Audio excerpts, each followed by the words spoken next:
gracias. Buenos días con todos. Soy el doctor Juan Rojas, soy médico internista del pabellón de medicina de acá del Hospital Loaiza.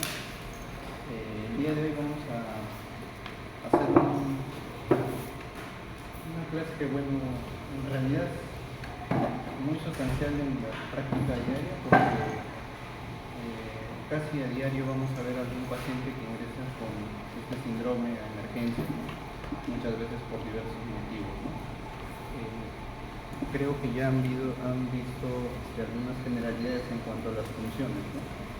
De la insuficiencia renal aguda, podemos considerar algunas definiciones, ¿no? Dentro de las más importantes está la que nos propone la guía de Cádigo, ¿no? Que han tenido una actualización en el 2024, ¿no?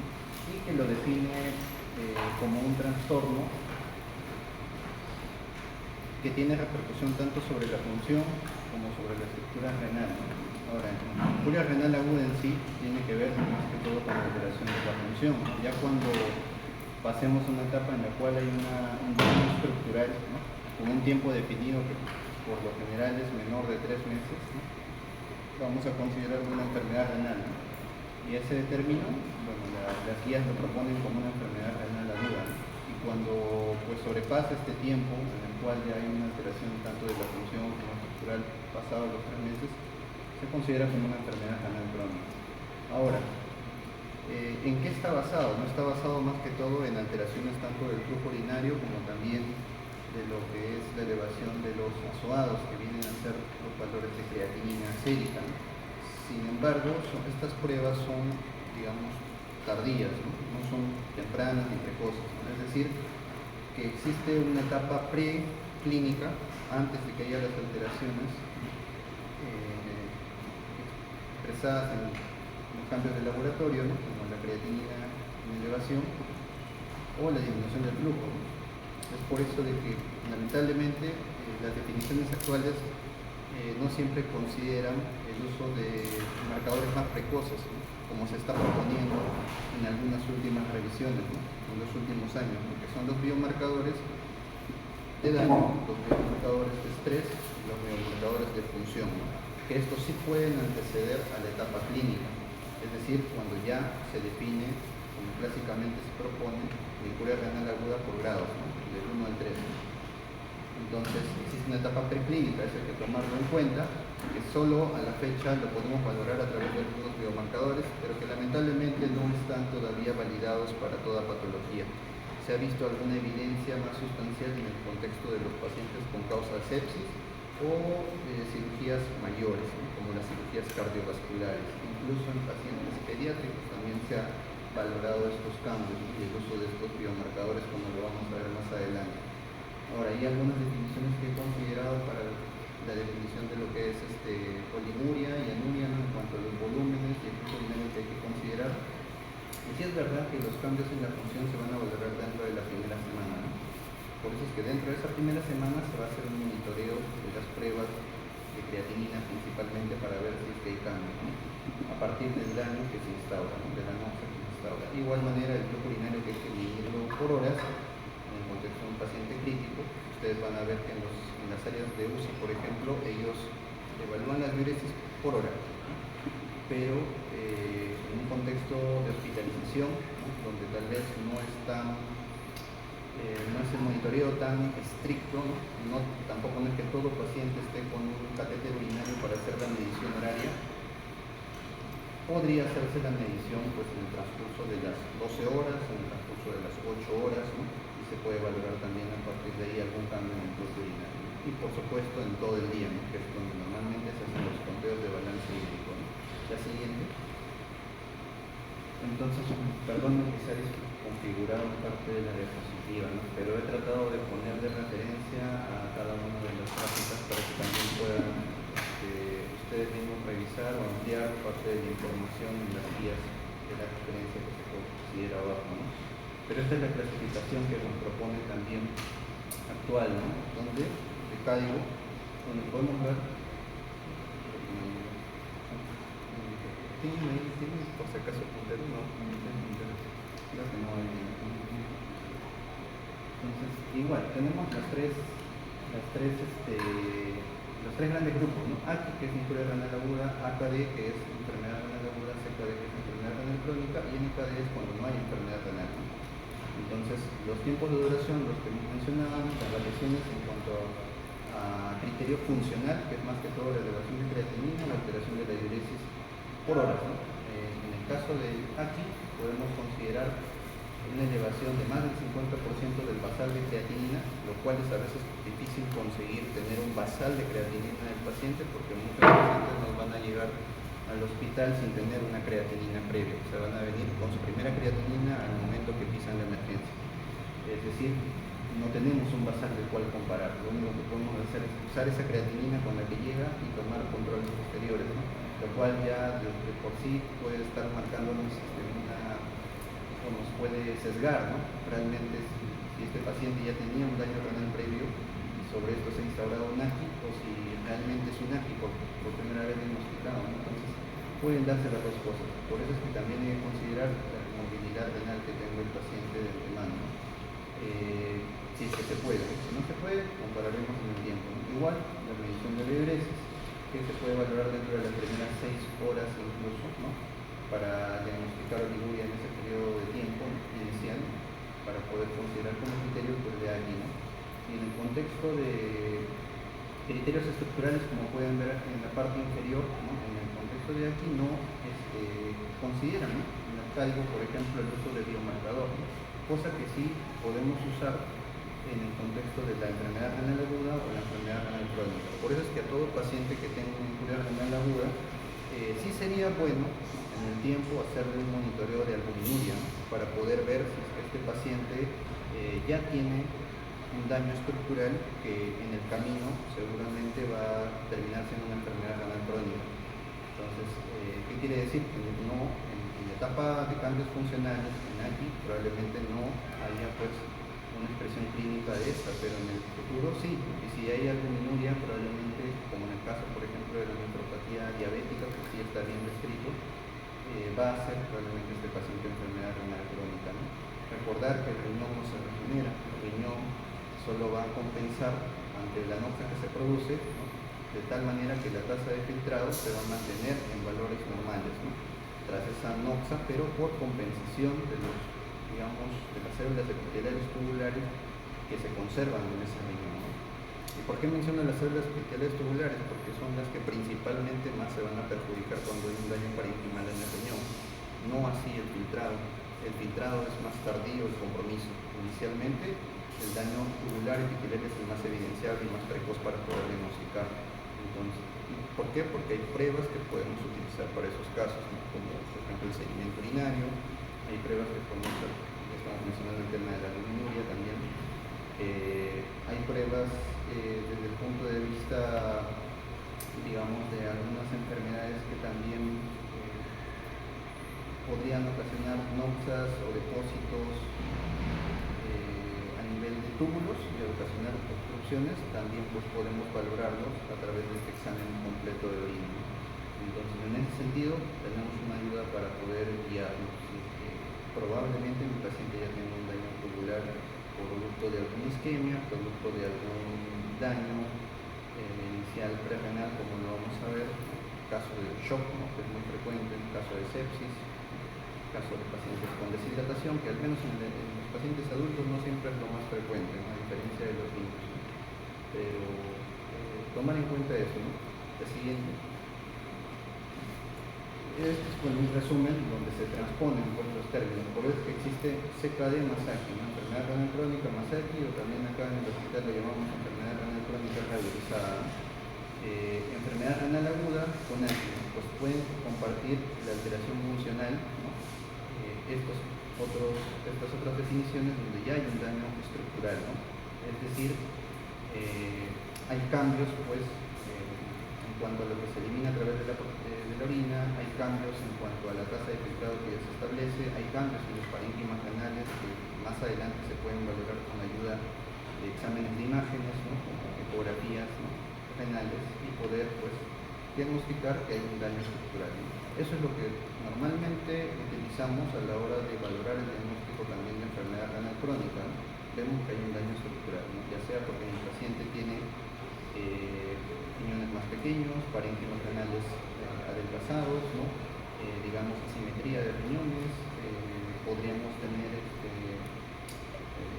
cambios crónicos, complicaciones de la enfermedad renal que también usamos a partir de pruebas del estado ácido base, de trastornos hidroelectrolíticos y por supuesto de anemia, ¿no? Entonces, hay hallazgos que me van a ayudar a valorar que tal vez ese paciente sí tenga una enfermedad renal crónica, pero tener cuidado con que la injuria renal aguda también puede dar un síndrome urémico y por ende su expresión clínica de complicaciones que nos puede llevar son similares, ¿no? También nos va a producir acidosis metabólica, hipercalemia, hipermagnesemia, hiperfosfatemia, ¿no? Amilasa elevada, ¿no?, en la sangre, o también nos puede conllevar hipocalcemia, muy similar al caso de la enfermedad renal crónica, además de la elevación de azotado, ¿no?, de que tenga urea y creatinina alta en paciente. Ya vamos a ver la relación entre estos dos a la hora de valorar un tipo u otro tipo de injuria renal aguda, ¿no? La siguiente. Qué pena que se haya desconfigurado, ¿verdad? Ya. De ahí en la diapositiva, cuando lo tengan seguramente se van a poder visualizar mejor. El acádico, como mencionaba, lo subdivide en 3 estadios, ¿no? De estos, mencionar de que en los primeros grados pues hay puntos de corte de elevación de la creatinina de 1.5 a 1.9 veces, ¿no?, o un aumento del mayor igual a 0.3 o disminución del gasto urinario a menos de 0.5 mililitros por kilo por hora por 6 a 12 horas, que es la definición de urinuria, ¿no? Contexto de grado 2, ¿no?, de 2 a 2.9 y 3, o elevación del mayor igual a 4 de creatinina, o que requiera un inicio de terapia de reemplazo renal. Quiere decir que también los pacientes con injuria renal aguda podrían tener, en el contexto de gravedad, cuando es más grave, cuando es severo, necesidad de hemodiálisis. No necesariamente que una enfermedad renal crónica sea la única indicación para poder dar hemodiálisis, ¿no?, sino también en estos casos.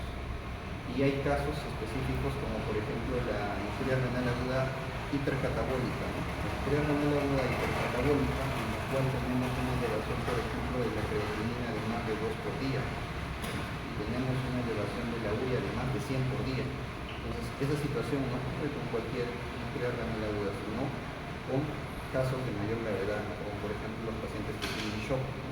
Los pacientes que tienen shock podrían terminar haciendo ese tipo de expresión, ¿no? Y en esos casos es probable que sí se requiera apoyo de hemodiálisis, a diferencia de muchas otras injurias renales, donde por lo general la elevación pues, puede llegar a ser alrededor de 0.5, ¿no?, a 1.5 a lo más de creatinina por día, o elevaciones de 20 a 40 de urea por día, ¿no? Entonces, desde que se produce la noxa, ¿no? No siempre también es que se va a ver la expresión de elevación de la creatinina inmediata. A veces puede demorar entre unas 24 a 72 horas para poder ver un cambio en estos valores de creatinina desde que se produjo la noxa. Entonces, por eso es que menciono que la creatinina hasta cierto punto es tardía, ¿no? No es inmediata, lamentablemente. Cuando ya llega el paciente, pues ya se produjo noxa previamente, ¿no?, días anteriores incluso, podemos decirlo, ¿no? Entonces, tomar en cuenta eso, ¿no? Pero bueno, es el marcador que tenemos en la fecha y por eso todavía se utiliza, ¿no? Obviamente en un estado de mayor gravedad el flujo urinario será peor, pero hay que recordar que existen 2 grandes grupos de injurias renales agudas, ¿no?, las que son oligúricas y las que no son oligúricas. ¿Cuáles son las peores? Las que son oligúricas, porque al final pueden conllevar un estado de anuria y por ende tener mayor posibilidad de que haya complicaciones como las que mencionaba hace un momento, similares a las de la enfermedad renal crónica, y por ende mayor repercusión cardiovascular, mayor repercusión sobre la vida, ¿no?, mayor mortalidad. Entonces, pero las no oligúricas también hay que tomarlas en cuenta, porque quiere decir que a pesar que mantenga un flujo urinario, este paciente podría pues tener elevación de creatinina, podría tener su daño y podría también progresar en el tiempo, ¿no? Así que no solo hay que confiarse de la diuresis, ¿no? Pues también puede estar enmascarada por otros factores, ¿no?, entre ellos, por ejemplo, el uso de medicación, ¿no?, como el uso de diuréticos, ¿no?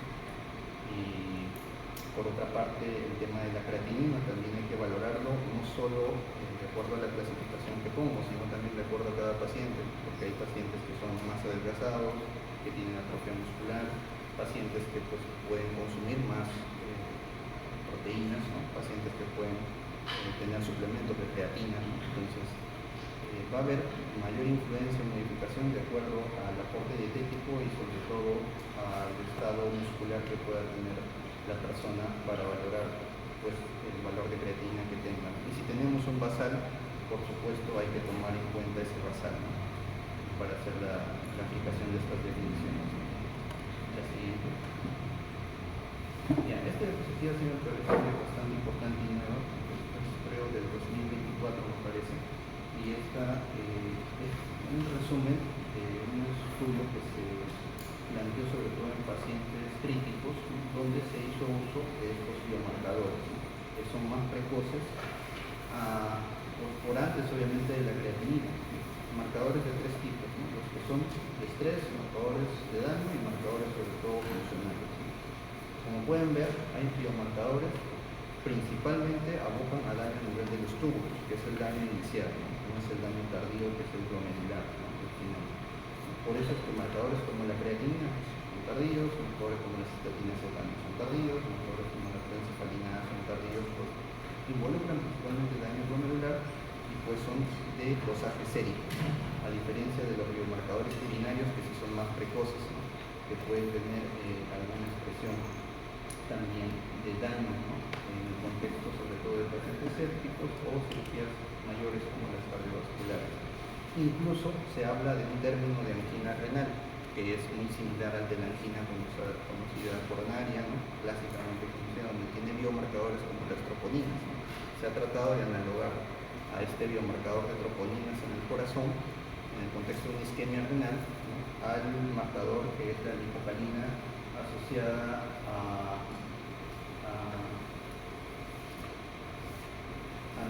gelatinasa de neutrófilos, que es el N-gal, ¿no? No lo señalo yo, pero es el último marcador de daño, ¿no? Que dice N-gal, ¿no? Y también debe estar por acá daño cuarto, último cuadrito de marcador de daño, ¿no? Que es urinario, o sea, puede ser dosaje sérico y dosaje urinario, ¿no? Entonces este se ha vinculado principalmente, o se ha analogado como si fuera una especie de troponina que es para el corazón como para el riñón, ¿no? En el contexto de casos isquémicos, entonces renal. Por ahí, si tuviera que mencionar algún biomarcador importante, tal vez sería este de acá, ¿no? Que está en estudios, todavía no estandarizado para todos los casos, y así existen otros, ¿no? Por ejemplo, inhibidores de metaloproteasas tipo 2, ¿no? Factores de crecimiento insulínicos asociados a proteína 7, ¿no? Dentro de algunos marcadores de importancia, ¿no? Moléculas de injuria renal como el INU también. Entonces, el objetivo principal acá es valorar biomarcadores, sobre todo urinarios, que nos ayuden a predecir tempranamente un daño que se va a instaurar en un paciente, ¿no? Lo que sí pues, se ha mencionado es si estos biomarcadores serían de más utilidad en pacientes sanos por antes de que se produzca la anexa o en pacientes que ya tengan instaurado una patología renal sobre el cual se instaura la anexa. Al parecer, los que sí han tenido mayor claridad de estos biomarcadores son los pacientes sanos, que previamente estaban sanos y que han hecho recién alguna patología como la sepsis o que hayan sido sometidos a alguna cirugía, ¿no? Y que el producto de esta se haya producido algún daño a nivel del riñón, ¿no? Entonces, es ahí donde han tenido mayor validez que en pacientes que ya tenían un daño renal previo, ¿no?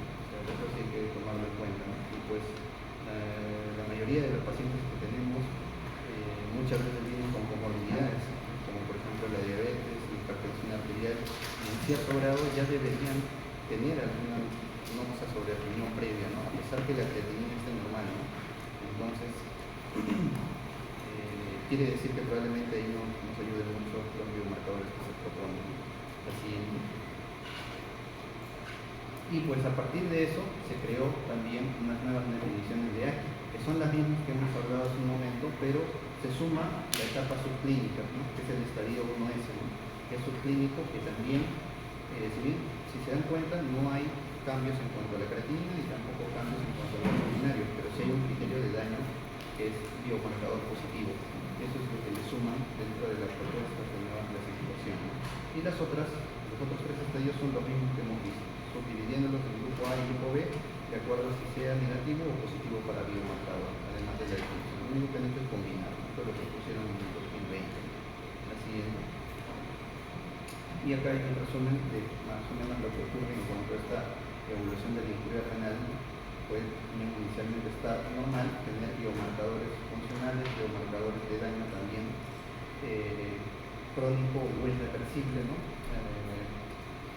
Que tenga alguna reserva funcional renal, ¿no? Eso también lo podemos medir pues, con apoyo de estos biomarcadores y ver, ¿no? A partir de una NOx o un estrés que haga una injuria renal, ¿no? Subclínica, grado 1, grado 2, grado 3. Como pueden ver, si estamos en una etapa subclínica todavía puede ser reversible. Es decir, podemos detectar ese daño inicial y poder revertir haciendo medidas impidiendo que progrese a un daño ya posteriormente estructural que finalmente lleva a una enfermedad renal. Hasta un grado 1 probablemente pudiera ser reversible hasta la normalidad, ¿no? Pero a partir de un grado 2 o un grado 3 es más probable, poco probable que sea reversible hasta la normalidad, sino que reduzca hasta un grado 1, ¿no? Como máximo. Entonces, eso podría pasar, ¿no? Incluso por antes, ¿no? Como mencionaba en una práctica, ¿no? Por antes de poder ver esta expresión clínica en la elevación de la creatinina, ya hay un daño histológico, ¿no? Que nosotros no lo medimos. La única manera sería pues si a una persona se le biopsiara en ese momento el riñón y ver cuántos glomérulos ya están afectados, ¿no?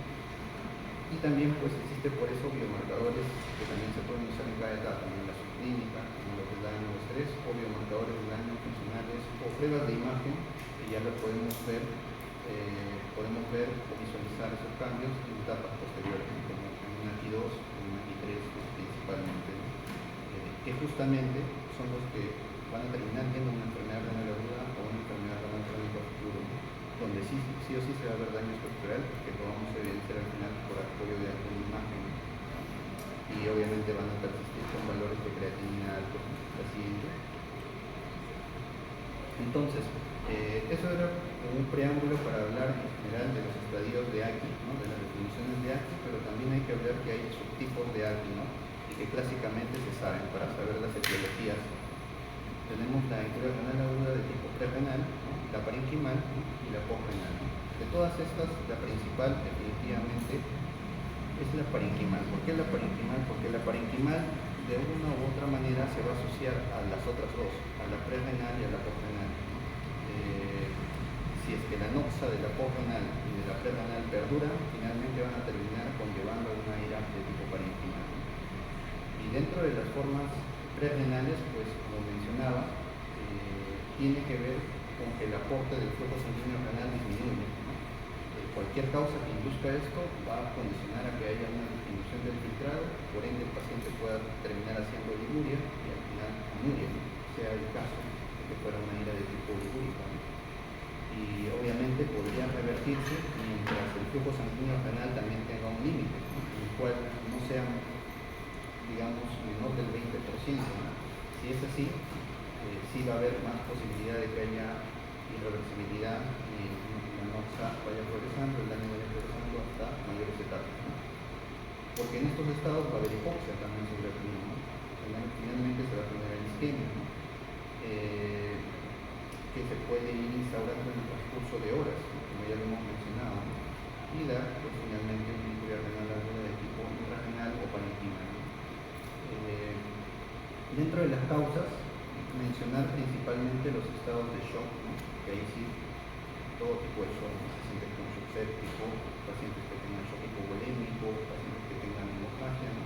Pacientes que tengan anafilaxia, uso de anestesia, ¿no? Podrían condicionar un estado de vasodilatación periférica y ocasionar que haya una disminución del flujo sanguíneo renal, ¿no? Y el paciente, por supuesto, finalmente tener esa noxa que va a progresar en el tiempo, ¿no? Por otra parte, no olvidar nunca los pacientes que tienen cardiopatía, ¿no? Pacientes con insuficiencia cardíaca, con shock cardiogénico también en un estadio más avanzado, infarto de miocardio, ¿no? Lo que se considera también como el llamado síndrome cardiorrenal, ¿no? Y ahora lo vamos a ver, ¿no? En el cual puede haber un daño cardíaco agudo o un daño cardíaco crónico que en el tiempo puede progresar a ocasionar un daño sobre el riñón, ¿no?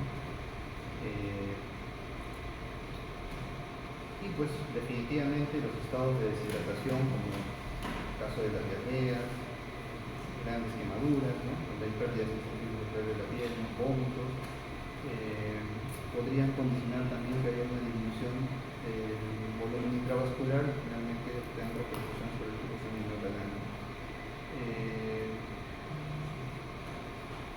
Además de eso, pues ya algo más específico, si es que hay alguna anomalía renal, como por ejemplo una estenosis de la arteria renal, definitivamente va a haber una disminución del flujo sanguíneo renal y también podría conllevar a que se dé la misma fisiopatología, ¿no? Por ejemplo, trombosis de las venas renales, trombosis de la arteria renal, ¿no? Embolismo, ¿no? También, ¿no? Pacientes. Bueno, acá hay el punto, si se puede señalar con el mouse, creo que sí. El primer cuadrito de la, si lo puedes señalar. Genial, ya está.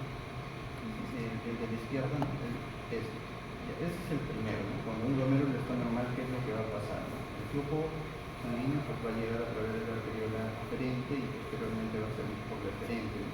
Cuando, digamos, hay una presión de perfusión disminuida o el flujo sanguíneo también disminuye, la respuesta normal es que va a ocasionar una vasodilatación en la arteriola aferente, pero va a haber una vasoconstricción en la arteriola eferente, de tal manera que el filtrado se mantenga y haya una tasa de filtrado glomerular normal. Eso es lo que suele ocurrir en condiciones normales. Pero ¿qué pasa si a esto le agrego otras noxas, ¿no? Que podrían perjudicar este efecto fisiológico? Va a disminuir definitivamente mi tasa de filtrado y el paciente podría hacer oliguria, ¿no? Caso del uso, si ahora sí me letra seca, podemos tener un paciente que pues, tiene, digamos, insuficiencia cardíaca, ¿no? Y yo le doy, tengo un paciente que pues tiene algún estado de deshidratación, ¿no? Pero también tiene mialgias, tiene dolores, por ejemplo, ¿no? Y uno le da algún antiinflamatorio, ¿no? Pues que podría conllevar a que ocasione eso, que haya una disminución de este estado de vasodilatación en la arteriola eferente, ¿no? Porque vamos a arrastrar o captar prostaglandinas, ¿no? Que van a tener pues, este efecto que normalmente es vasodilatador, ¿no? Y va a haber una vasodilatación en el caso de la arteriola eferente, ¿no? Peor, ¿no? Es decir, va a llegar menos flujo a través de la arteriola eferente y por ende se va a perder a través de la arteriola eferente y vamos a tener pues, más posibilidades de que haya oliguria y no se asegure el filtrado como debería ser, ¿no? Ahora, en el contexto contrario, hay una vasoconstricción en ambos casos, ¿no? Tanto en la aferente como en la eferente. Eso ocurre en el contexto del uso de aire, ¿no? Pues, se quitan pues, los vasodilatadores normales como pueden ser las prostaglandinas. Y en el contexto del uso de un YECA o un ARA como en el cuadro de, como por ejemplo un paciente con insuficiencia cardíaca, puede ser prioritario muy bien para el manejo de la hipertensión de YECAS o por la condición de enfermedad cardíaca, ¿no? Pero podría contrarrestar pues, algunos efectos, ¿no? Como por ejemplo, normalmente debería producirse una vasoconstricción en el estado de volemia baja a nivel de la arteriola eferente, pero con la inhibición de la enzima convertidora de angiotensina, pues va a disminuir la angiotensina 2. Y al disminuir la angiotensina 2 ya no se va a dar la vasoconstricción que debería haber en la arteriola eferente principalmente, y vamos a tener una vasodilatación en la arteriola eferente. Por ende, podría estar incrementado el flujo a través de la arteriola eferente, muy bien, ¿no? Hasta ahí está muy bien, pero vamos a tener también mayor salida de sangre a través de la arteriola eferente y por ende no se va a asegurar un adecuado filtrado glomerular, ¿no? Y por ende va a haber una caída de la tasa de filtrado glomerular en ese contexto. Entonces, en contextos donde la volemia esté baja, ¿no? Como puede ser el caso de la insuficiencia cardíaca, también hay que vigilar el riñón, ¿no? En el camino, el paciente con insuficiencia cardíaca también podría, y no solo por el uso de medicamentos, sino también por alguna otra noxa, tener riesgo de ser injuria renal aguda, ¿no? Reciente. Y estos son los tipos pues, del síndrome cardiorrenal del que hablaba, ¿no? Hay 5 tipos principalmente, pero solo vamos a hablar de 2 tipos que guardan relación con la injuria renal aguda: el síndrome cardiorrenal tipo 1 y el tipo 3. ¿Ya?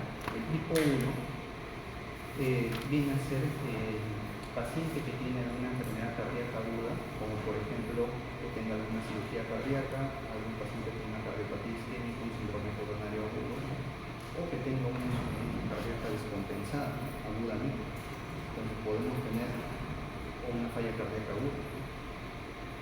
¿Qué va a pasar? ¿No? Va a haber definitivamente repercusión sobre la nominal, ¿no? Va a haber una disminución del aporte de concentración de oxígeno, una disminución de la perfusión, ¿no? Y la presión venosa a cierto punto va a estar incrementada y eso va a tener una repercusión sobre el riñón también, ¿no? Por otra parte, va a haber pues, uso de medicamentos, como le decíamos en el contexto de pacientes con insuficiencia cardíaca, uso de dietas, ¿no? Uso de diuréticos, ¿no? A veces son sometidos los pacientes a estudios tomográficos con uso de contraste, como las angiotomografías de vasos coronarios, ¿no? Entonces va a tener cateterismos cardíacos, que implica el uso de contraste también. Entonces vamos a tener procedimientos también que podrían, además de medicamentos, por los problemas cardíacos, que podrían tener repercusión sobre el riñón, y como ya lo mencionábamos antes, vasoconstricción sobre el sarcoideo y mayor toxicidad.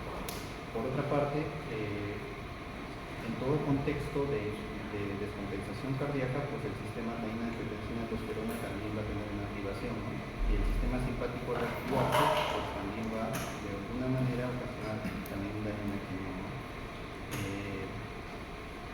Definitivamente que va a haber retención de agua, de sal, ¿no?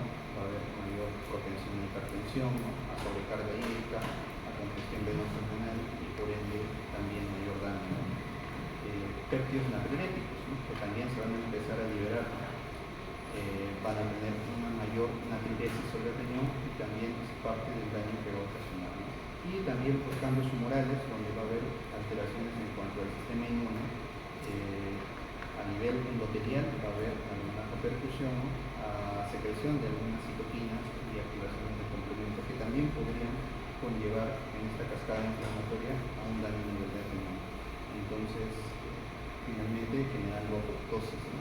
Muerte celular en esos niveles. Entonces, tenemos varias vías a través del cual un daño cardíaco agudo podría terminar haciendo una injuria renal aguda, ¿no? Ya sea por hipoperfusión, ya sea por entrega de oxígeno disminuida, ya sea por apoptosis o necrosis, ya sea que al final la tasa de filtrado disminuya, o ya sea que haya finalmente alguna resistencia a los péptidos natriuréticos, ¿no? Y para eso, pues, podemos considerar los biomarcadores también de daño, como les mencionaba anteriormente, ¿no? Por ejemplo, la lipocalina asociada a gelatinasa de neutrófilo, la creatinina que es usada, ¿no? La cistatina C y la molécula de injuria renal tipo 1, ¿no? Como algunos de los biomarcadores propuestos. Esta definición en realidad ya se había mencionado desde el año 2008, ¿no? Hace muchos años, pero se ha ido pues, proponiendo actualizaciones o incluyendo las definiciones y las guías de la APA, ¿no?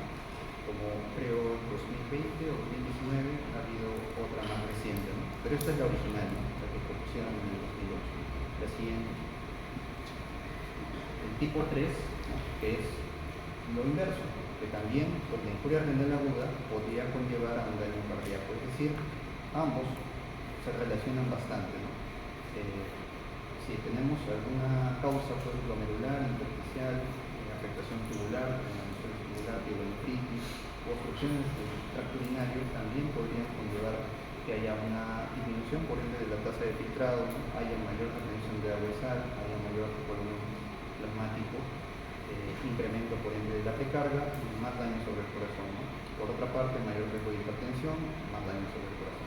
Activación también del sistema simpático, más daño sobre el corazón, ¿no? Vasoconstricción, mayor daño sobre el corazón y alteraciones del equilibrio electrolítico, ¿no? Donde podría haber hipercalemia, más daño sobre el corazón, ¿no?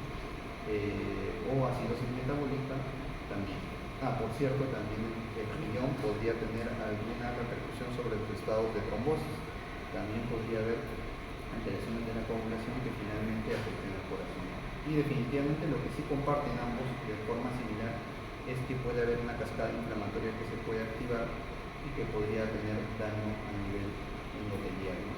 Por supuesto que también tener repercusión sobre otros órganos, por supuesto en el caso del corazón. Entonces, Es un sistema, digamos, inverso. ¿Qué biomarcadores usan en este caso?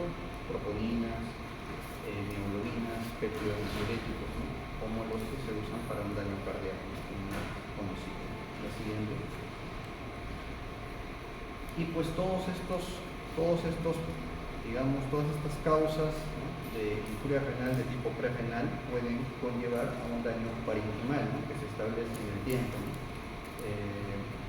El daño parenquimal puede ser tubular, como lo mencionaba principalmente, puede ser glomerular, podría ser vascular, ¿no?, y podría ser intersticial. Por eso es que tenemos diversas causas, ¿no? Dentro de las que producen daño glomerular están a la cabeza las glomerulonefritis, que pueden ser de diverso tipo, ¿no?, desde postinfecciosas, autoinmunes, causas autoinflamatorias, ¿no?, causas asociadas a enfermedad de infarto intrahuésped, ¿no?, o aloinmunes, ¿no?, y las asociadas sobre todo a las neuropatías monoclonales, ¿no?, que son los grandes 5 tipos actuales, ¿no?, de la clasificación de las glomerulonefritis, ¿no? Y dentro de los grupos de autoinmunes, no dejar de mencionar a las vasculitis de vasos pequeños, que podrían también afectar, ¿no? En caso de la hipertensión también es otra posibilidad, ¿no? Lesiones de tipo tubular, de necrosis tubular, como lo mencionábamos, la gran mayoría de las causas que ya hemos visto en la renal tienen una repercusión sobre el parénquima renal y pueden producir isquemia. Esas son, tal vez de todo el grupo, las más importantes, ¿no? Las otras pueden ser por toxinas, que pueden ser endógenas o exógenas, principalmente exógenas, porque la mayoría de daños se van a producir por el uso de medicamentos, ¿no?, ya sea AINES, ya sea antibióticos como los aminoglicósidos, la colistina, la anfotericina B o la vancomicina, dentro de los principales, o el uso de quimioterapias, ¿no?, como en el caso del cisplatino, por ejemplo, también está descrito, ¿no? Y también por toxicidad endógena, ¿no? Hay toxinas endógenas, donde podemos mencionar a 3 principales, ¿no?, sobre todo la mioglobinuria en el caso de la factomiólisis, los depósitos de cristales de ácido úrico en el caso de los síndromes de lisis tumoral, cuando hay hiperuricemia por encima de valores de 17 miligramos por decilitro en la sangre, y también tenemos el caso de las toxinas asociadas a paraproteínas, como en las gammapatías monoclonales, el caso, por ejemplo, de las cadenas ligeras libres kappa y lambda, que se pueden también depositar sobre el riñón y ocasionar un daño. Este es el caso, por ejemplo, de la enfermedad conocida como mieloma múltiple, pero también tenemos otras enfermedades que pueden tener esta expresión sobre el riñón, como el caso de la amiloidosis. Entonces, también está entre las causas a considerar, ¿no?, las paraproteínas. Por otra parte, tenemos el daño intersticial, que también se puede vincular a medicamentos, ¿no?, como es el caso de la nefritis intersticial, ¿no? Y en el contexto de la nefritis intersticial, vale la pena, creo que se ha cogido, pero creo que la última del cuadrito debe decir nefritis intersticial aguda, puede cursar los pacientes, aunque no siempre, con más de 5 eosinófilos en la orina, ¿no?, por campo en la orina. Eso es lo que se puede buscar, ¿no?, aunque no es la única causa de eosinofiluria. También embolias, ¿no?, renales podrían conllevar, ¿no?, a eosinofiluria, ¿no?, en algunos casos algunas infecciones también, pero principalmente se lo vincula pues a la nefritis intersticial medicamentosa, ¿no? A veces hay digamos, el hallazgo clínico de estos pacientes podrían tener eosinofilia sérica, podrían tener expresión cutánea, ¿no?, rash, o poder tener fiebre, ¿no? Por ahí algunas pistas de ayuda clínica que podrían hacer pensar en esa posibilidad, ¿no? Pero la historia de medicamentos previos es la que más nos va a ayudar para poder diagnosticar, ¿no? Ahora, lo que menciona en la parte final, que el túbulo se repara en 10 a 20 días, es relativo, ¿no? No quiere decir de que se va a regenerar, ¿no?, sino que más bien va a compensar los túbulos que quedan en el riñón, ¿no? Se van a hipertrofiar y van a hiperfiltrar, y van a hacer que la tasa de filtrado se mantenga en un valor similar al normal o normal, ¿no?, pero ya hay un daño, ¿no? Y lo otro es de que a veces la etapa de recuperación no es a las 3 semanas, ¿no? A veces puede prolongarse semanas, o a veces hasta meses, ¿no? Entonces no hay un tiempo, digamos, exacto para poder hablar de una u otra etapa, como lo vamos a ver, ¿no? Y lo otro que sí mencionaría es de que glomerulonefritis más conocidas es la posinfecciosa asociada a estreptococo, valorar en los tiempos a la hora de hacer la historia clínica, ¿no? Que más o menos a 3 semanas después de la infección podría darse esta expresión clínica de la glomerulonefritis, ¿no? De una infección, por ejemplo, faríngea, ¿no? Previa que pudo haber tenido la persona, ¿no? La siguiente.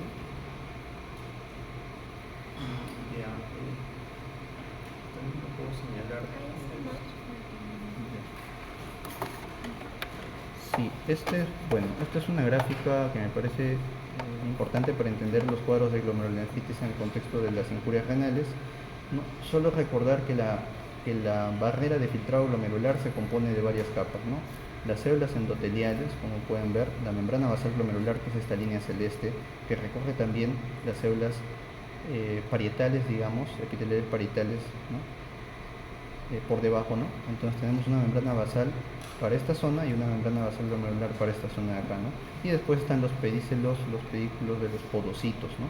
Que también constituyen parte de esta barrera, ¿no? De filtrado, ¿no? Entonces, cuando se produce el daño, podría producirse daño a este nivel o a este nivel, ¿no? En el contexto de la glomerulonefritis. Y por supuesto, también tenemos las células mesangiales por otra parte, ¿no? Entonces, dependiendo de eso, podría verse algún hallazgo a nivel del examen de orina como hematuria, proteinuria, o podríamos tener alguna expresión clínica en algunos contextos. Si después hay un daño endotelial, probablemente también buscar en las glomerulonefritis que afectan expresión clínica sistémica, ¿no? Como el caso de las enfermedades autoinmunes, ¿no? El caso del lupus, por ejemplo, que va a tener repercusión clínica endotelial a otros niveles, no solo a nivel de riñón, ¿no? Muy a diferencia de aquellos que solo afectan la parte podocitaria o lo que se le conoce como el diafragma, ¿no? O la membrana, digamos, que puede verse entre los pies del podocito, ¿no?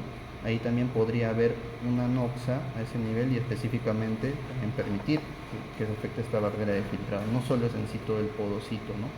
Sino también la hendidura o diafragmática que hay a este nivel, ¿no? Entonces es otra parte más de esta barrera de filtrado, ¿no? Bueno, después está el espacio urinario, ¿no? A través del cual ya hay comunicación con los túbulos, y por acá pues la mácula densa, que va a ser un gran sensor, ¿no? Ante los cambios, por ejemplo, de electrolitos o de sodio a nivel tubular, ¿no? Podría pues condicionar, ¿no? Que haya una reabsorción o no del mismo, y es un sensor pues también de la hemodinamia, ¿no? A cierto punto, ¿no? Y esto está a nivel de túbulo distal, ¿no? Como ya lo vamos a ver después, ¿no? Entonces, eso más que todo. Y pues hay una membrana también que recorre hasta la parte del epitelio tubular, como podemos ver acá, ¿no? Que es donde se produce el primer daño ante una injuria renal, por antes de toda esta zona de filtrado, ¿no? Ya, ¿cómo fue lo...? Allá. Para retroceder, perdón. Tú lo estás pasando ya. La siguiente. Ya, sí. El otro, bueno, acá tenemos los 5 tipos de las glomerulonefritis que mencionaba. Solo mencionar de las principales, la asociada a infección, ¿no? A partir de una anoxa podría haber una respuesta inmune adaptativa contra el patógeno, ¿no? Inicialmente pues se van a formar inmunocomplejos, ¿no? Que podrían depositarse sobre la zona del mesangio, ¿no? Es decir, a partir de que pues hay una infección, ¿no? Pero también a nivel vascular, ¿no? A partir de que hay presencia de bacterias, también puede ocasionar una cascada inflamatoria, ¿no? Dar un daño endotelial directamente, o también una respuesta de nuestro sistema inmune primero celular. Podemos ver el monocito, ¿no? Podría activarse, ¿no?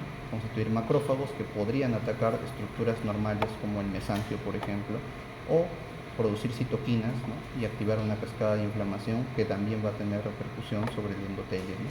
Y por otra parte, puede haber mayor acúmulo de neutrófilos a ese nivel. Esto es en el intravascular, estamos hablando del endotelio, el mesangio endotelio, la membrana basal glomerular, y acá están los podocitos, ¿no?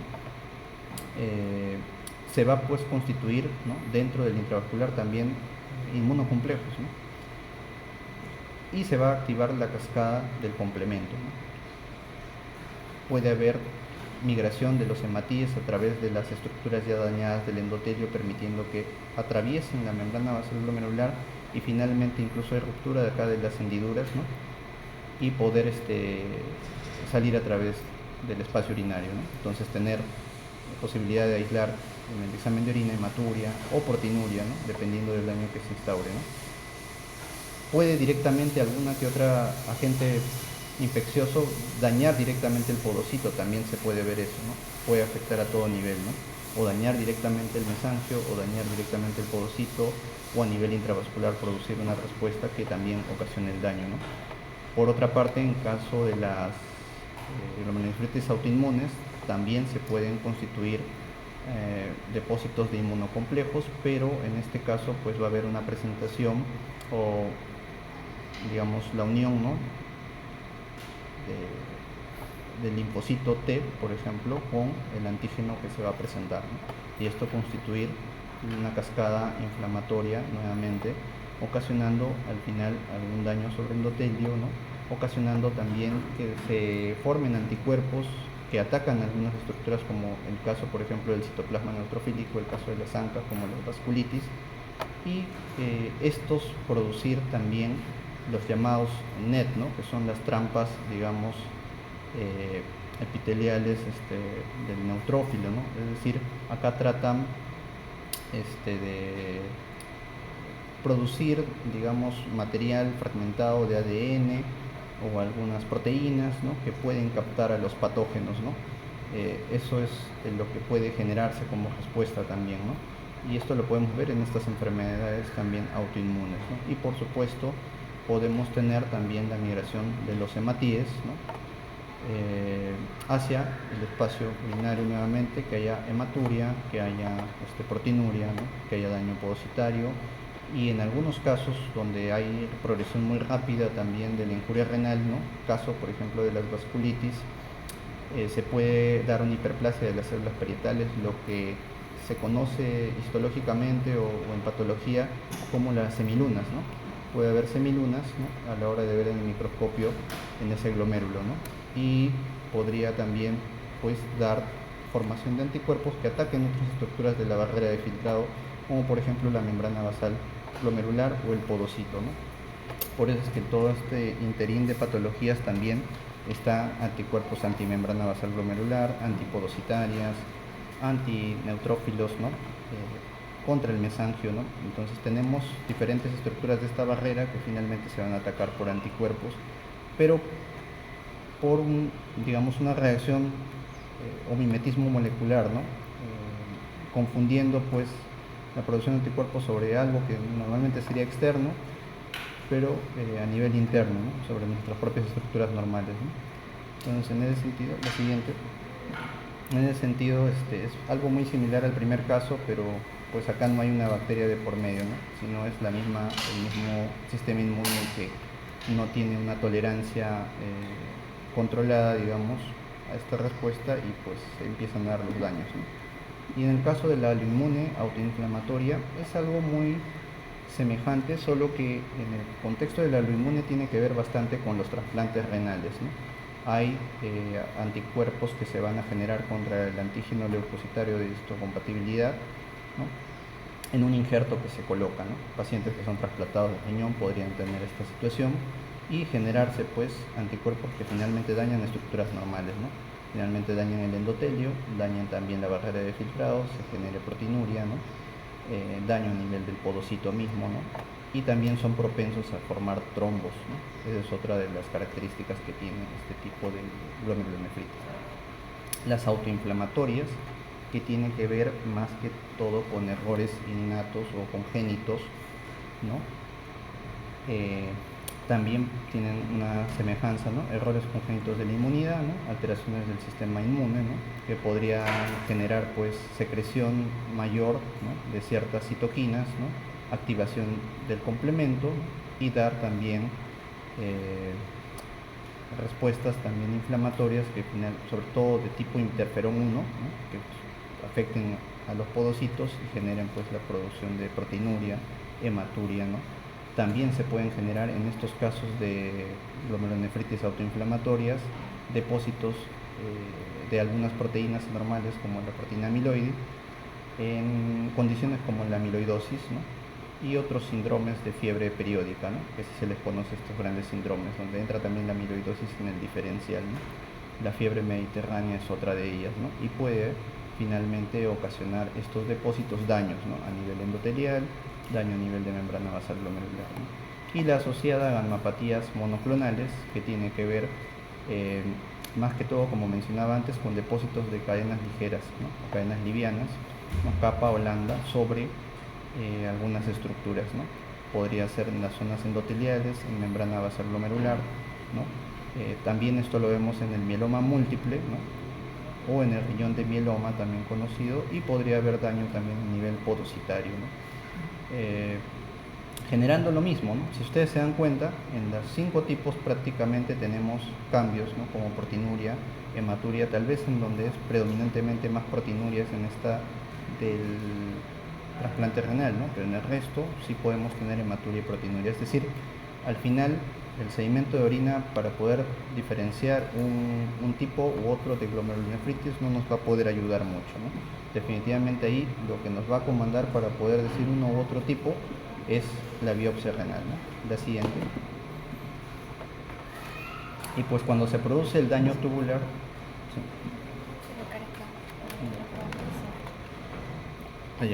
Ya, gracias. Entonces, cuando se produce el daño sobre el epitelio tubular, ¿no? ¿Qué vamos a tener?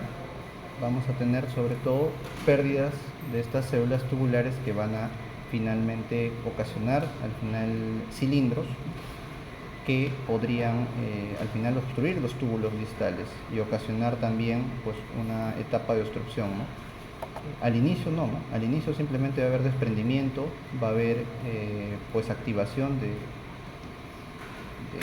sistema inflamatorio, ¿no? En contraparte al daño que se produce a este nivel, liberación de algunas citoquinas y enzimas, ¿no? Y también formación de especies reactivas de oxígeno y nitrógeno que pueden ser dañinas, ¿no? Tanto para el endotelio como para el resto del túbulo, ¿no? Y las células muertas que van cayendo, pues finalmente se van a acumular y formar estas, ¿no? Recordemos que en los túbulos, por lo general, se constituyen los llamados cilindros epiteliales, que pueden ser normales a partir de una glucoproteína llamada TAN-Horfal, ¿no?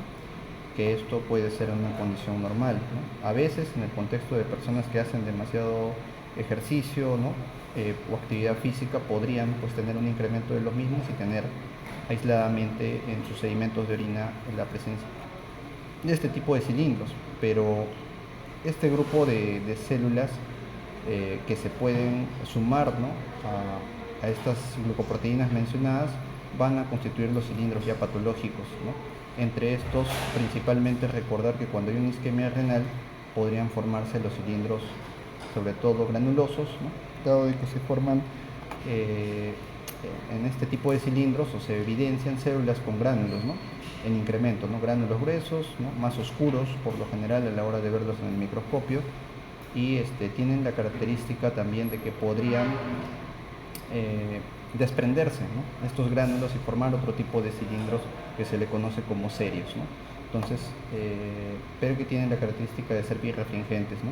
Entonces, eso de ahí podría ayudar a diagnosticar, ¿no? También a partir del sedimento si pudiera haber tal vez una necrosis tubular aguda en el paciente, ¿no? Entonces, una forma de ver es eso, ¿no? A partir del sedimento también, ¿no? Pero en una etapa inicial no va a haber todavía una obstrucción, ¿no? En una etapa inicial va a haber la injuria, va a haber una respuesta inflamatoria, ¿no? Con formación, como mencionaba, de especies reactivas de oxígeno y nitrógeno, ¿no? Que son dañinas, ¿no? Y ya posteriormente va a ocasionarse pues, el acúmulo de estas células conformando estos cilindros y, por supuesto, obstruyendo, ¿no? También los túbulos, ¿no?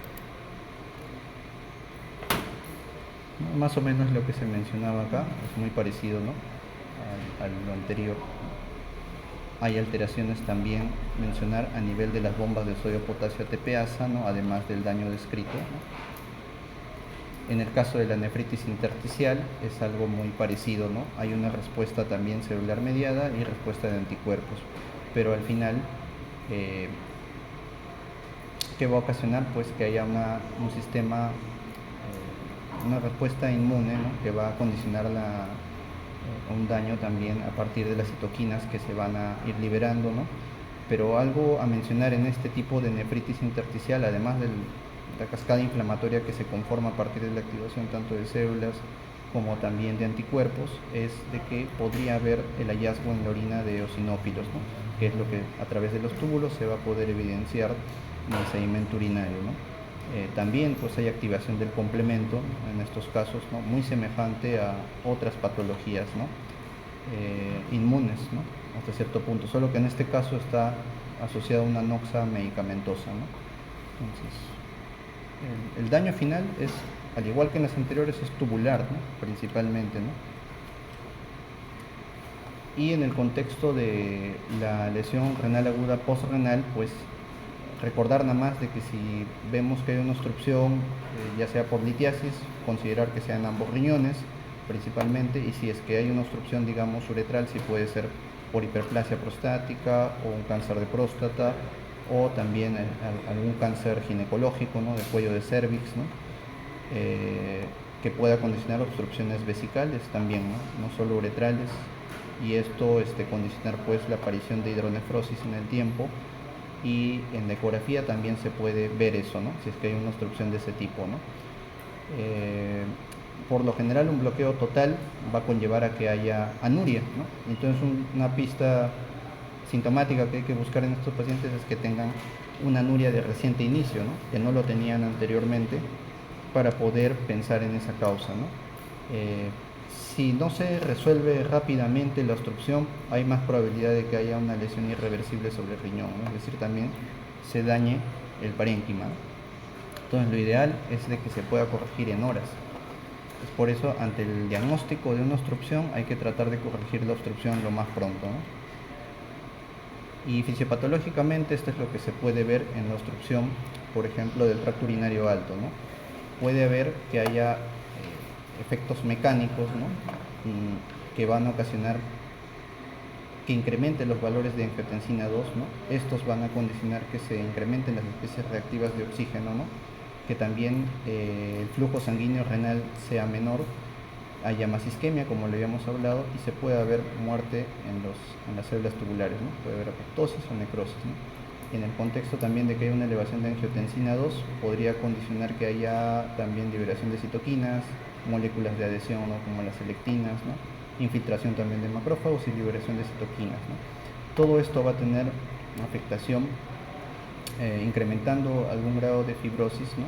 Que en el tiempo pues va a condicionar que haya una enfermedad renal crónica definitivamente, pero todo a partir de una obstrucción, digamos, pielo-ureteral podría ser, ¿no? Como este caso, ¿no? Donde hay un incremento de la presión sobre diferentes áreas de la pelvis renal, ¿no? Y ese estiramiento, ¿no? O esta dilatación que se puede producir en el tiempo podría generar todos estos cambios, ¿no? Entonces es más o menos la explicación de cómo un problema obstructivo puede finalmente generar una enfermedad renal crónica en el tiempo, ¿no? Por eso es que se debe corregir en el corto tiempo, para evitar que justamente haya toda esta cascada de efectos, ¿no? Esto es muy similar, ¿no? Acá hay una lista grande de causas que son similares a las que ya hemos mencionado, ¿no? Para los diferentes tipos de incuria renal aguda, ¿no? Esto sí es algo diferente, ¿no? Solo mencionar acá que en la evolución de la incuria renal aguda, ¿no?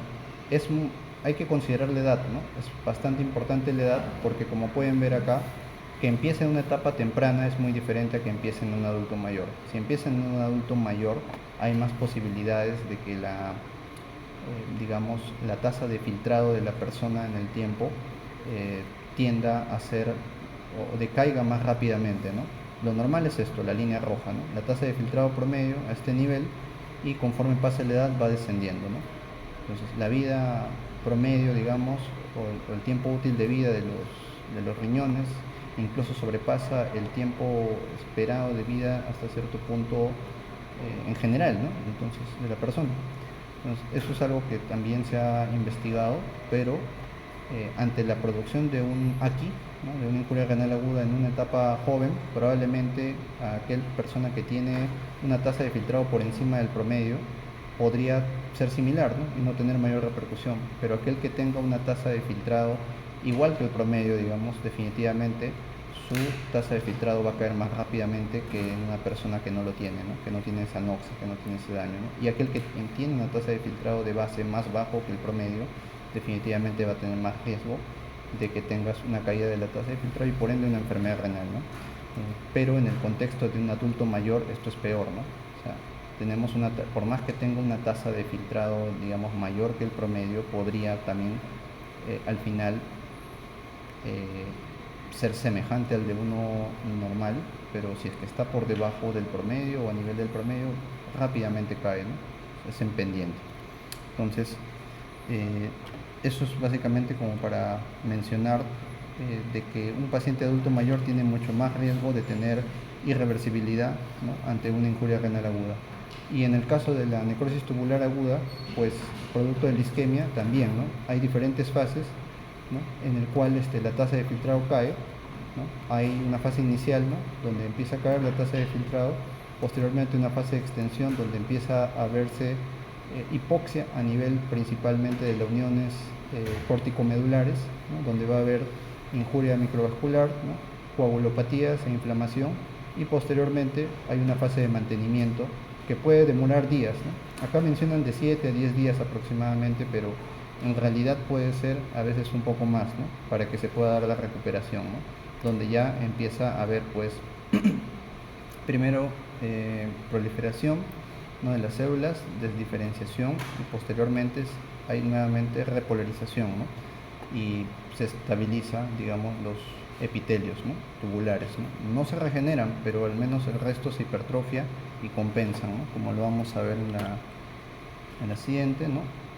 Esto es parte de lo mismo, ¿no? De que hemos hablado de que hay una asociación entre corazón y riñón, ¿no? Donde puede haber afectación tanto de la pre como postcarga, dependiendo del daño inicial, ¿no? En el contexto de una falla cardíaca, pues podría haber un incremento de la postcarga también, o una disminución de la precarga en este caso, tener repercusión sobre la tasa de filtrado, ¿no? Y en el contexto de una enfermedad renal aguda también podría ser así, ¿no? O sea, podría haber un incremento de la precarga y un incremento de la postcarga que tiene repercusión finalmente cardíaco, ¿no? Recordar que es una enfermedad o es un daño que puede ocasionar afectación a diversos órganos, no solo a nivel del corazón, ¿no? Sino también a nivel del pulmón, pues si hay un estado de sobrecarga hídrica, que va a ocasionar que haya congestión pulmonar, ¿no?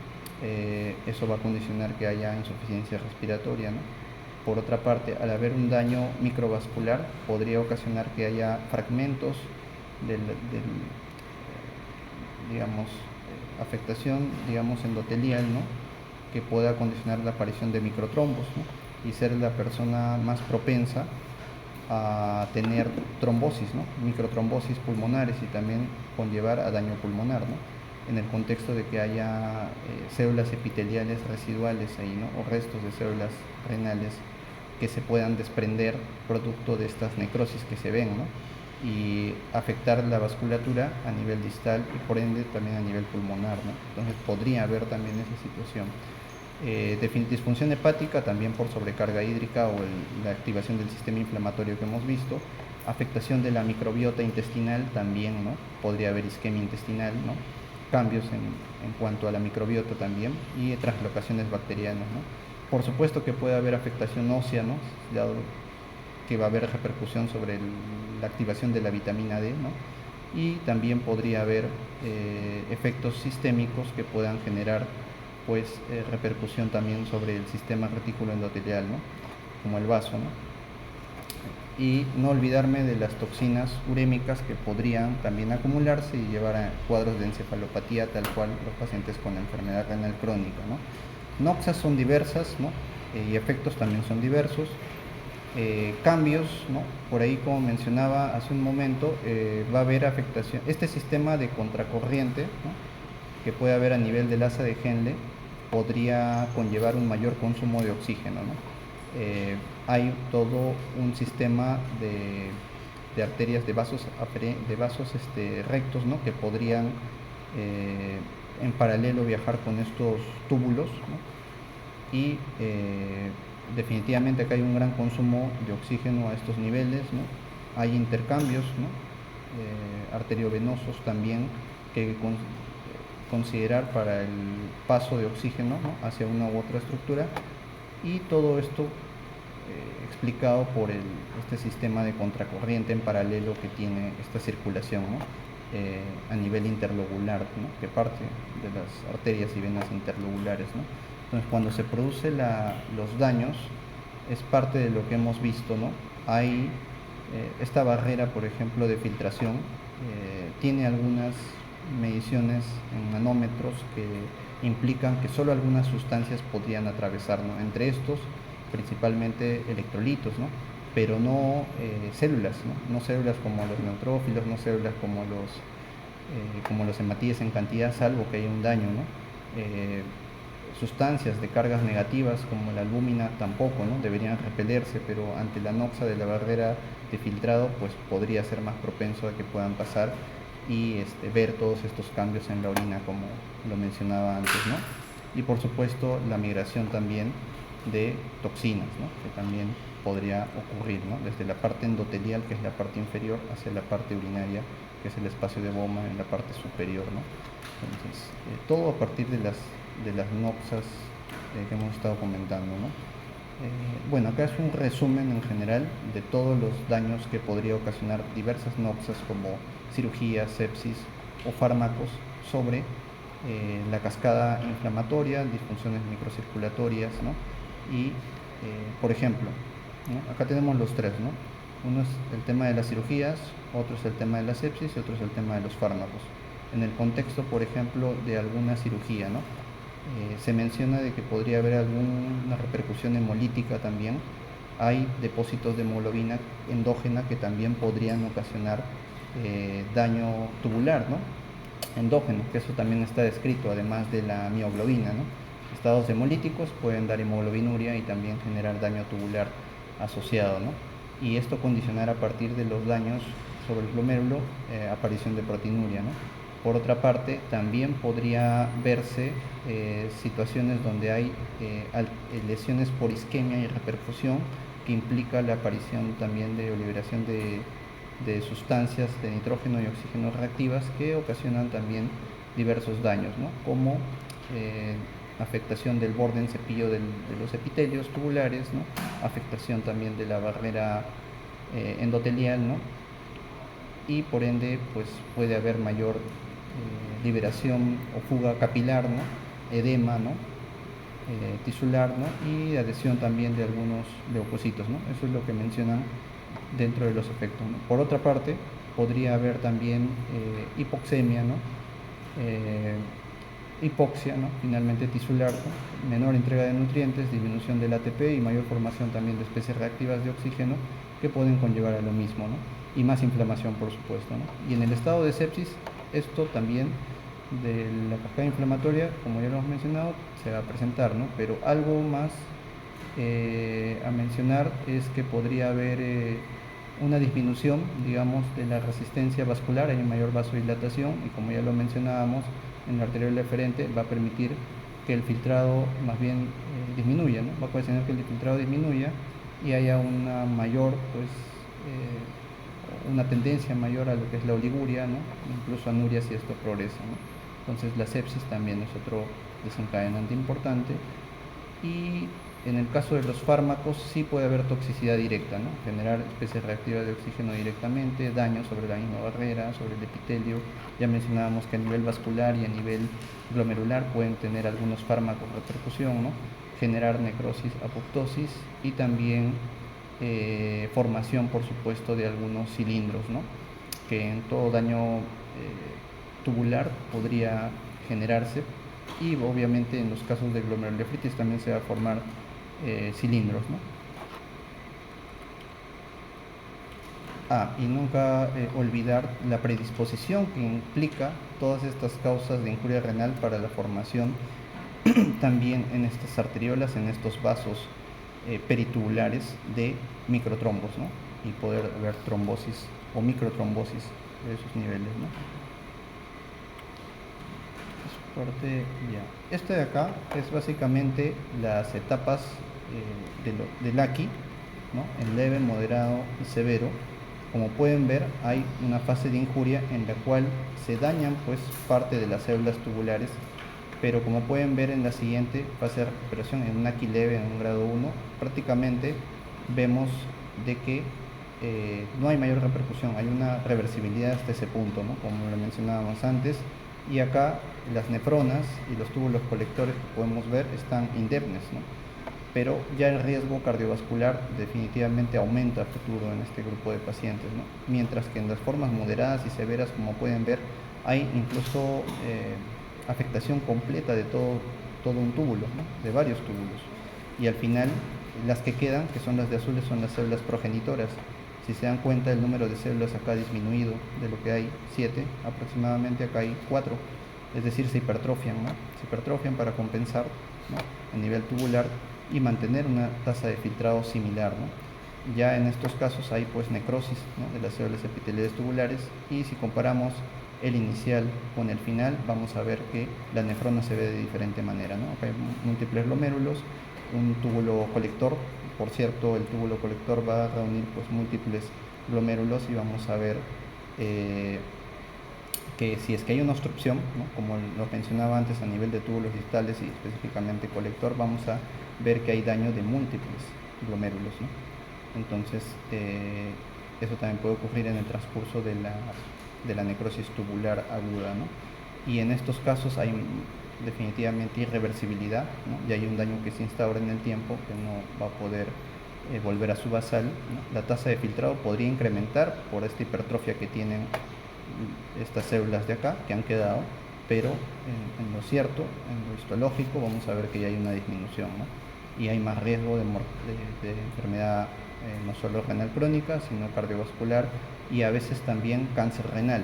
¿Por qué cáncer renal? Porque al haber destrucción de estas células y pues un mayor metabolismo de las otras, también va a haber repercusión sobre el ADN de estas células. Entonces también podrían tener, de las que quedan, ¿no?, podrían tener mayor predisposición a cáncer de riñón, ¿no? Es una posibilidad. Entonces, algo interesante que tal vez yo no lo he revisado, tal vez le pueda interesar a alguno y podría revisarlo, es, ¿no?, qué riesgo habría por tener injuria renal aguda de hacer cáncer de riñón, ¿no? O sea, a la fecha que se sabe, ¿no? Es algo que tal vez todavía me falta revisar, pero ya lo han propuesto, ¿no? Entonces, sobre todo en estas dos formas, ¿no?, en el AQI moderado y en el AQI severo, ¿no? Como pueden ver acá, es mucho mayor, ¿no? Las repercusiones son similares en ambos casos, solo que la caída de la tasa de filtrado va a ser mayor en la última, ¿no?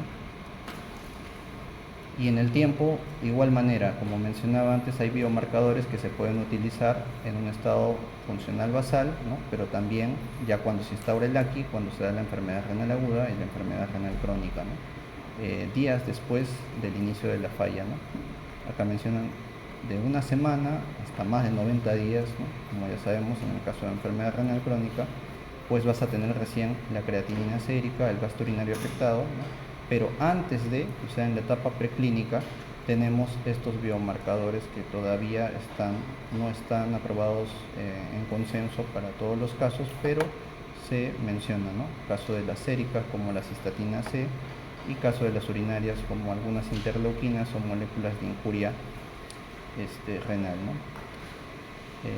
La sensibilidad y especificidad de estas es baja, ¿no?, tanto el gasto como la creatinina, ¿no? Esto ya es parte de lo que hemos mencionado. Solo para terminar, ¿no?, acá hay algunas causas más, ¿no?, de cómo la rhabdomiólisis podría conllevar a que finalmente haya aquí, ¿no?, tras la liberación de mioglobina, podría haber una injuria tubular directa, pero también podría haber obstrucción tubular, como lo mencionaba, de esta mioglobina que se libera, ¿no?, a través de la orina, ¿no? Entonces podría finalmente conllevar que haya la ira parenquimal, ¿no? ¿Todo a partir de qué? A partir de noxas, actividad física extrema, traumatismos, ¿no?, fármacos, drogas, ¿no?, también podrían conllevar a rhabdomiólisis, y algunas enfermedades también que implican afectación muscular podrían llevar a rhabdomiólisis, ¿no?, como las miopatías, ¿no? Y este es el caso de la lisis tumoral, ¿no?, donde podría haber cristalización, ¿no?, de ácido úrico a nivel de los túbulos, ¿no?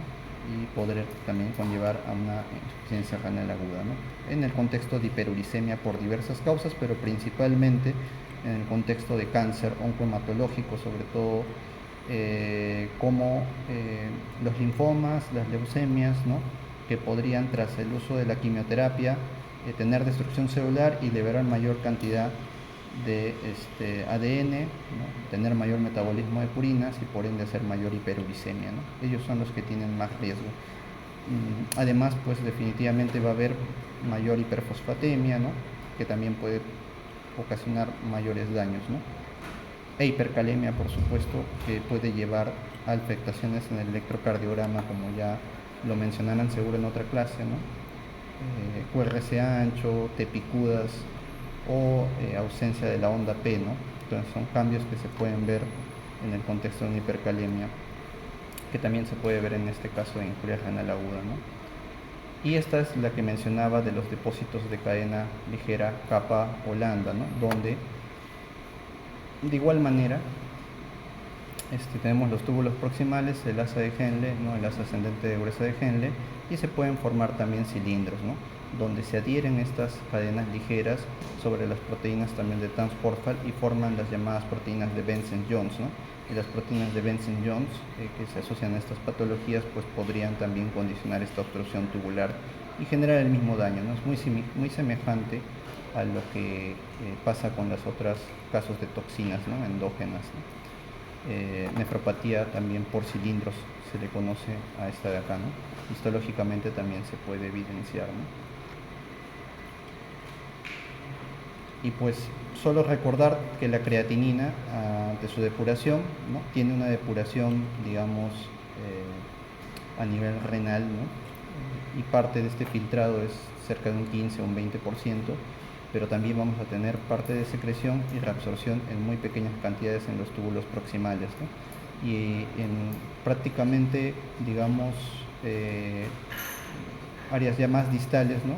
El volumen de orina de 24 horas se puede llegar a medir la creatinina también y si es que hay un exceso pues de creatina también podría haber una expulsión, ¿no? O sea, esto de acá igual ante una injuria renal aguda podría condicionar pues que no haya una mayor filtración, ¿no?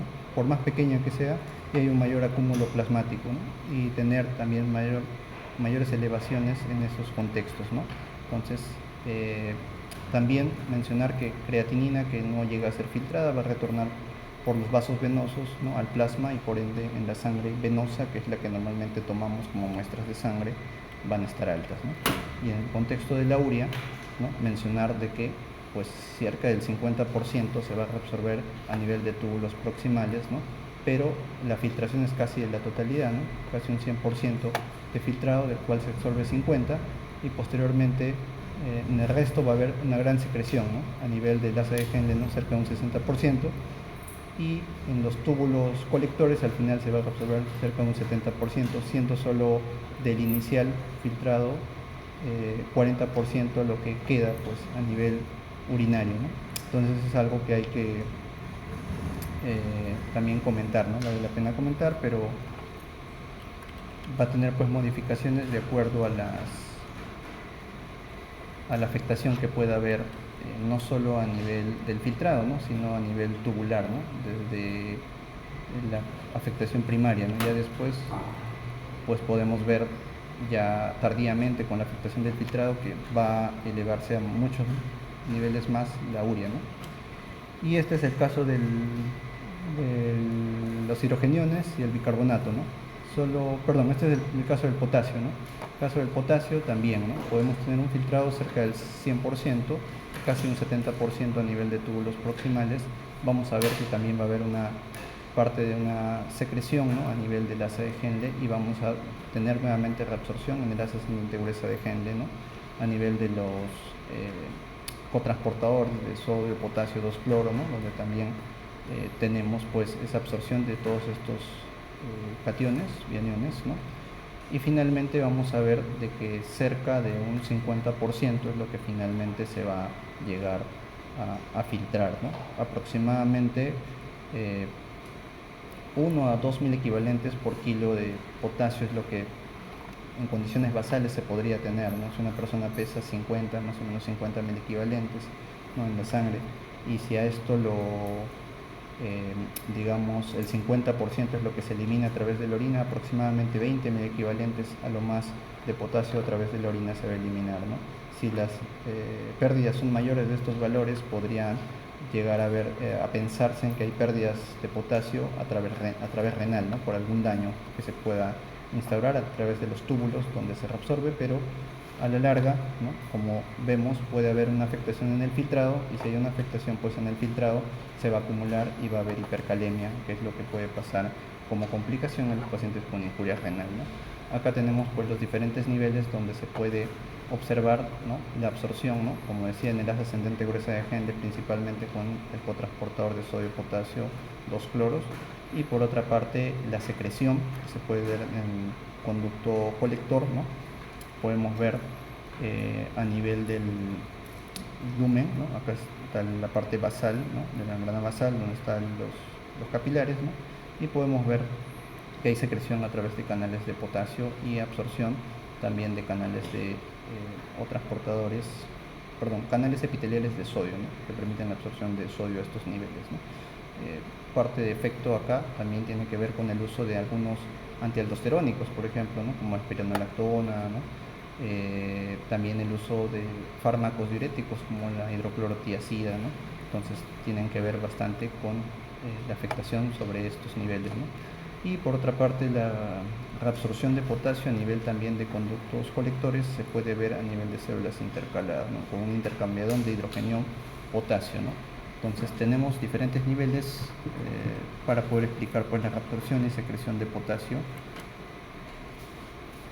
Y este es el del ácido base, ¿no? Que en el caso del el bicarbonato, ¿no? También vamos a tener una gran reabsorción a nivel de túbulos proximales, y a nivel de túbulos colectores una menor reabsorción del mismo, ¿no? Entonces, por ejemplo, podemos tener acá eliminación de hidrogenio. Este es el lumen tubular, esta es la zona membrana basal, ¿no? Plasmática, y podemos tener reabsorción de bicarbonato, ¿no? Entonces, si hay pues un daño a este nivel, ¿qué es lo que va a pasar? No se va a eliminar hidrogenión y no se va a reabsorber bicarbonato, ¿no? Lo cual va a conllevar a que haya más acúmulo de hidrogeniones y pueda haber más acidosis metabólica, ¿no? Y en el caso de otras células también,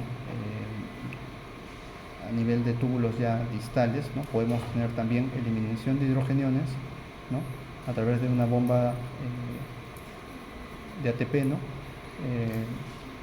Un transportador activo, ¿no? De hidrogeniones, que podría ocasionar pues eliminación de hidrogeniones, y si es que falla pues va a haber un mayor acúmulo. Igual reabsorción acá de bicarbonato, ¿no?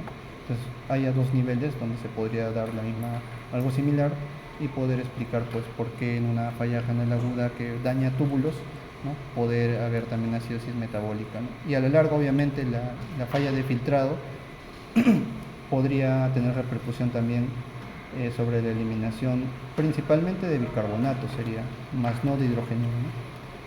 Entonces esta es la última diapositiva, solo para mencionar que en el sedimento urinario podemos hacer algunas distinciones entre lo que es el aqui prerrenal, el intrínseco y el postrenal, ¿no? Entonces podemos tener cilindros hialinos, como lo mencionaba, es decir, puede ser normal el sedimento de un prerrenal, ¿no? Como por ejemplo un síndrome hepatorrenal puede darnos un sedimento normal, ¿no? A diferencia de un aqui intrínseco, ¿no? Que podría tener cilindros granulosos, restos celulares, cilindros serios, ¿no? Y en el caso del aqui postrenal no necesariamente vamos a tener cilindros en ese caso, puede haber algunos restos celulares, ¿no? Glóbulos rojos o glóbulos blancos principalmente no, salvo que sea una glomerulonefritis, principalmente en el contexto de un aqui intrínseco, ¿no? Que es la única posibilidad, ¿no? Glóbulos rojos podría haber en el contexto de que haya una hematuria por alguna afectación litiásica, por ejemplo, en las vías urinarias, ¿no? Podría ser en el contexto de un postrenal, ¿no? Pero más no una leucocituria, ¿no? No es lo característico, ¿no?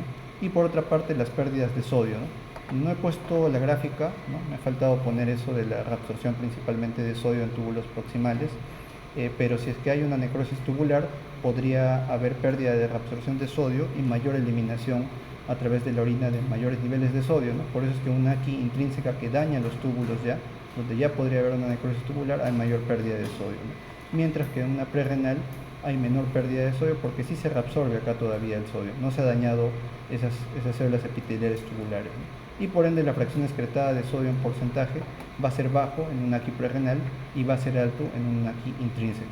No así la osmolaridad urinaria, porque la osmolaridad urinaria en un aquí intrínseco va a ser más baja, pues en estos casos, como podemos ver, el filtrado podría también repercutirse en el tiempo, ¿no? Pero también hay que ver que el asa ascendente de Henle es un área contrarreguladora, ¿no? Y que permite concentrar la orina. Entonces, si es que hay un aquí intrínseco, ese mecanismo de concentración va a ser menor en ese contexto, ¿no? Y la osmolaridad urinaria, por ende, va a tender a ser más baja, ¿no? A diferencia del aquí prerrenal, donde el mecanismo de concentración de la orina todavía se puede mantener, ¿no? Y la osmolaridad urinaria en estos casos podría ser mayor. Entonces, esto de acá sí hay que recordar, ¿no? Y pues en la sangre nosotros tenemos la relación urea-creatinina, donde puede ser más de 40 a 1 en el contexto de un aquí prerrenal y menos de 20 a 1 en el contexto de un aquí intrínseco principalmente.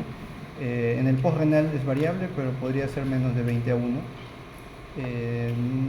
No solemos hacer pues lo que es algunos otros parámetros de relación con urea, creatinina en orina, pero por lo general pues valores de urea en suero, ¿no? También de igual manera, ¿no? Más altos van a ser en el aquí prerrenal, como lo mencionaba. La densidad urinaria, ¿no? Es otro punto en el cual la densidad va a ser mayor definitivamente en la prerrenal que en la intrínseca, donde podría haber pues daño tubular, no haber ese mecanismo de concentración y ser una orina que podría ser más diluida, ¿no? Es más, ¿no? Podría haber, si hay afectación de túbulo colector, túbulos distales, tener más riesgo de una diabetes insípida de tipo nefrogénica, ¿no? En ese contexto pues no va a haber una digamos respuesta al efecto de la vasopresina, ¿no? Y tender más pérdidas de agua libre, ¿no? Es lo que puede pasar también, no lo hemos mencionado, pero dentro de las fases de la necrosis tubular aguda de la isquemia renal podría haber una fase posteriormente a la oliguria de poliuria, ¿no? Que podría durar alrededor de 2 a 3 semanas, pero podría prolongarse incluso más cantidad de semanas, ¿no?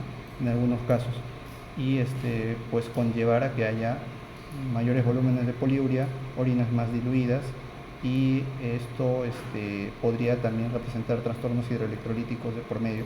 Por eso es que ese grupo de pacientes en esas fases poliúricas, ya sea cual sea la noxa, ¿no? Una de esas puede ser medicamentos, por poner un ejemplo, la solución va a ser también reponer, ¿no? Volúmenes para que no se deshidraten en esa etapa más daño prerrenal del que ya tenían, ¿no? Y reponer electrolitos de los que falten, ¿no?